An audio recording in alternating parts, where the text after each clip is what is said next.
Sir Congress ప్రభుత్వం మళ్ళీ కులగణనపై survey నిర్వహించబోతా ఉంది. గతంలో కాంగ్రెస్ ప్రభుత్వం నిర్వహించిన ఈ సర్వే అనేది బీసీ సామాజిక వర్గానికి పూర్తి స్థాయిలో అన్యాయం చేసే విధంగా ఉందని చెప్పి బీసీ సబ్బండ వర్గాలు కాంగ్రెస్ ప్రభుత్వం చేపట్టిన కులగణనను పూర్తి స్థాయిలో బహిష్కరించింది. చాలామంది వీటిపై పోరాటం కూడా చేశారు. ఫలితంగా కులగణనపై డిప్యూటీ చీఫ్ మినిస్టర్ బట్టి విక్రమార్క గారు నిన్న ప్రెస్ మీట్లో చెప్పారు, 3.1% సర్వేలో పాల్గొనలేదు కాబట్టి మళ్ళా దీన్ని రీసర్వే చేయబోతున్నాము. ఈ నెల ఫిబ్రవరి 16 నుంచి 28 వరకు సర్వే నిర్వహించబోతున్నాము. ఈ సర్వేలో 3.1% సర్వేలో పాల్గొన్న వాళ్ళు తప్పకుండా పాల్గొనాలని చెప్పి అంటున్నారు.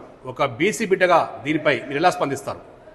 ముందుగా జై స్వరాజ్య టీవీకి ప్రత్యేక ధన్యవాదాలు తెలియజేసుకుంటూ, గత 5 సంవత్సరాల నుంచి మరి జై స్వరాజ్య టీవీ బీసీల పట్ల చైతన్యం పరుస్తూ మీరు అందించినటువంటి సేవలకు ప్రత్యేకంగా కృతజ్ఞతలు తెలియజేసుకుంటున్నాం. ఈరోజు కాంగ్రెస్ ప్రభుత్వము రీసర్వే కులగణన మళ్ళీ చేయాలని మరి ఏదైతే వచ్చిందో కాంగ్రెస్ పార్టీకి కూడా ఒక రకంగా ధన్యవాదాలు తెలియజేసుకుంటున్నాం. ఎందుకంటే ఈరోజు ప్రభుత్వాలు ప్రజల పక్షాన నిలబడాలి, న్యాయం పక్షాన నిలబడాలి. 52% ఉన్నటువంటి బీసీలు మరి 46% కుదించబడ్డది కాబట్టి ఈ సర్వే అనేది తప్పుల తడక కాబట్టి మీరు మళ్ళీ సర్వే చేయాలని అనేక బీసీ సంఘాలు మరి పెద్ద ఎత్తున కార్యక్రమాలు చేయడం జరిగింది. అందులో భాగంగా కాంగ్రెస్ ప్రభుత్వం మేలుకొని మరి సర్వే చేయమని చెప్తున్నారు. 2 వారాల సమయం మాత్రమే ఇచ్చిండ్రు. ఇంకా మేము సమయం కావాలని కోరుకుంటున్నాం. ఎందుకంటే సర్వే పూర్తిగా జరగలేదనేది వాస్తవం. చాలామంది చెప్పిండ్రు, మా ఇంటికి సర్వే వాళ్ళే రాలేదు అని కొంతమంది చెప్పారు. కొంతమంది మా ఆస్తులు వివరాలు అడుగుతున్నారు. మాకున్నటువంటి మరి ఏదైతే ఆస్తుల మీద ఏమన్నా జరుగుద్ది కావచ్చని వాళ్ళు కొంతమంది భయపడి కూడా మరి బీసీలు సర్వేలో పాల్గొనలేదు. ముందుగా ప్రభుత్వము ఏ విధంగానైనా ఇది మీకు సంబంధించిన సర్వే, బీసీల స్థితిగతులను మార్చేటువంటి సర్వే అని ప్రభుత్వాలు పెద్ద ఎత్తున ప్రచారం చేయలేకపోయినాయి. కాబట్టి ఆ సర్వే మరి చాలామంది పాల్గొనడం లేదు.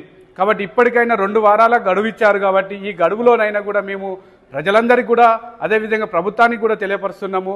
ప్రజలందరూ ఎవరైతే సర్వే మీకు దగ్గర రాలేదో ఖచ్చితంగా మండలంలో ఉన్నటువంటి లేకపోతే గ్రామంలో ఉన్నటువంటి ప్రభుత్వ అధికారులను మీరు అడిగి ఈ సర్వేలో మేము పాల్గొంటాం, మా సర్వే మాకు చేయలేదని కూడా ప్రభుత్వం ఉన్న అధికారులకు తెలియపరచాలని కూడా మేము కోరుకుంటున్నాం.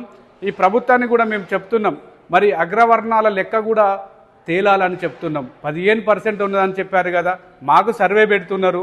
మా సర్వే ప్రకారము మరి వాళ్ళకు కూడా సర్వే చేసి ఇది 15% ఉన్నదా లేదా అని కూడా అగ్రవర్ణాలకు కూడా సర్వేలో పాల్గొని మళ్ళీ వాళ్ళను కూడా రీసర్వే చేయాలని కానీ బీసీ సంఘం నుంచి మేము డిమాండ్ చేస్తున్నాం.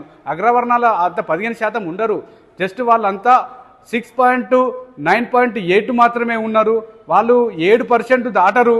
మరి వాళ్ళు 15% ఏ రకంగా మరి వాళ్ళ లెక్కలు వచ్చినాయి? మాకెట్లయితే కుల సర్వే మళ్ళీ పెట్టారో అగ్రవర్ణాల కుల లెక్కలు కూడా తీయాలి. వారిలో ఉన్నటువంటి పేదవాళ్ళను కూడా మీరు గుర్తించాలి.